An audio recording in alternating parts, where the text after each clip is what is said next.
ఒక్కొక్కరు. నాకు విసుగు, నాకు చిన్నప్పటి నుంచి. అరే మా బతుకులు మమ్మల్ని బతకనివ్వండి రా బాబు మీరు.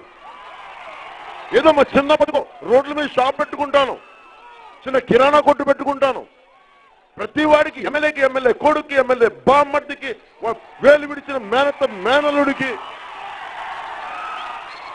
సామాన్యుడు బతకద్దా ఈ దేశంలో?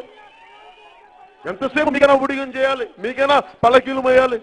అరే మా బతుకు మమ్మల్ని బతకనివ్వండి, విసుగు నాకు. ఇప్పుడు ఉదాహరణకి నేనే, నాకు ఎందుకు ఇంత ఆవేదన ఉంటుంది అందరూ అడుగుతారు, ఎందుకు నీకు ఇంత ఆవేదన, కోపం అంటే? మీరు అడ్డగోలుగా దోచేస్తారు, కోపం రాదా నాకు? మీరు అడ్డగోలుగా చేస్తుంటే ఆవేదన రాదా? మీ కడుపు నిండుగా ఉంది, మీకు 1000 కోట్లు తప్పేసి మీరు, మీకు చల్లగా ఉంటుంది కడుపు, మా కడుపు మండుతూ ఉంటుంది అన్యాయం చూసి.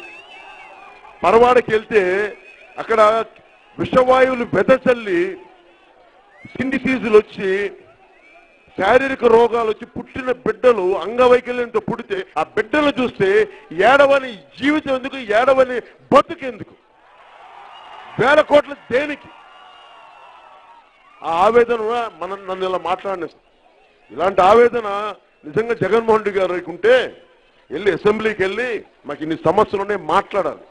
నేను ముఖ్యమంత్రి అవుతా, నేను ముఖ్యమంత్రి అయిన తర్వాత చేస్తా అంటే ఎప్పుడైతే ఎప్పుడు అవ్వండి. నాకు చంద్రబాబు గారు ఇంకెంతసేపు వీళ్ళ మీద వదిలేశారు. నేను నిజంగా చంద్రబాబు గారు అనుభవం ఉంది, దీనికి ఎంతో కొంత నిలబడతారని ప్రయత్నం చేశాం.